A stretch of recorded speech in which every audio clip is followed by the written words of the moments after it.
Lorsqu'en 680 avant Jésus-Christ, un archipel de 7 îles fut découvert au large du sud marocain, on a cru à une survivance de l'Atlantide. Les îles furent baptisées Hespérides ou îles Fortunées, puis elles sont tombées dans l'oubli jusqu'au IIe siècle de notre ère. Redécouvertes depuis, elles sont devenues les Canaries.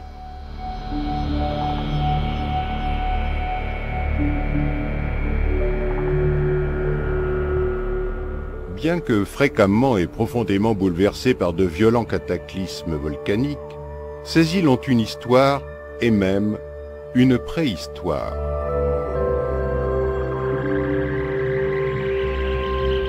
Les premiers et seuls habitants de l'archipel jusqu'en 1399 furent les Guanches. En fait, 3 peuples regroupés sous le terme générique de Guanche.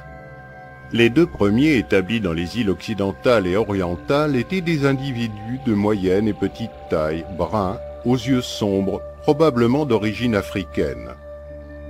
Sur Ténérife vivaient de grands gaillards châtains ou blonds, avec les yeux clairs. Du fait de l'absence totale de minerais, leur civilisation n'a pu dépasser l'âge de pierre.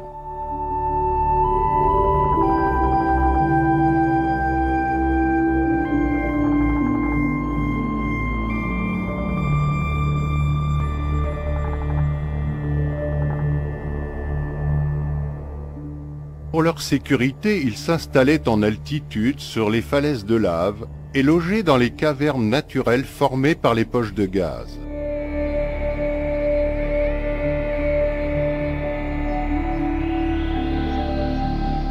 Ils construisaient aussi des habitations circulaires à l'aide de pierres, de madriers et de diverses palmes fibreuses.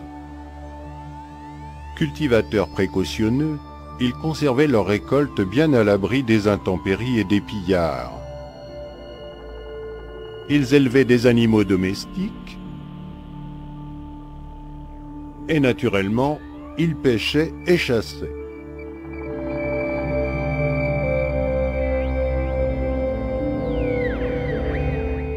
Ils vivaient en société patriarcale structurée et socialement hiérarchisée. Famille royale,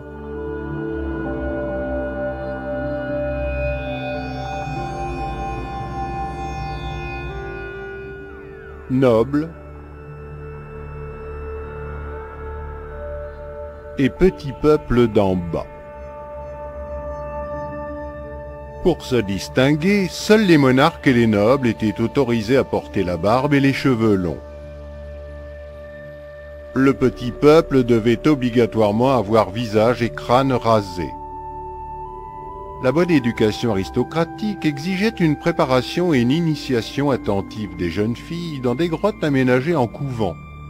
Contrairement à la mode actuelle, ces demoiselles devaient avoir acquis un embonpoint généreux afin de susciter le royal désir. Ils ignoraient probablement l'écriture, cependant certains signes stylisés non encore déchiffrés pourraient avoir été une écriture simplifiée. Leur langage, des dialectes d'origine berbère, différait d'une île à l'autre. Sur l'île de Gomera, un curieux langage sifflé qu'ils utilisaient, le silbo, est encore pratiqué de nos jours. Le métal leur étant totalement inconnu, les Guanches se fabriquaient leurs ustensiles, armes, outils et vêtements avec les seuls matériaux disponibles, pierre, bois, os, terre, palmes et peaux. Bien qu'ignorant la cuisson au four, leur poterie d'argile était parfaitement réussie.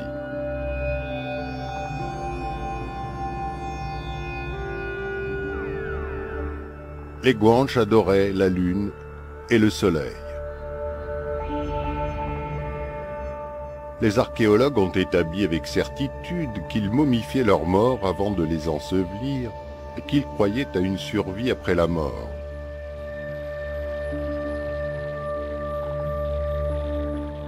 Leur connaissance des plantes médicinales est avérée ainsi qu'une pratique chirurgicale évoluée telle que la trépanation et l'amputation. pas si mal pour l'époque. De 1341 à 1496, ils ont courageusement interdit leurs îles aux envahisseurs. Mais en cette fin de XVe siècle, ils durent s'incliner devant la puissance espagnole. Soumis à la couronne d'Espagne, ils furent colonisés, métissés, christianisés et occidentalisés jusqu'en 1982, année officielle de leur nouvelle autonomie.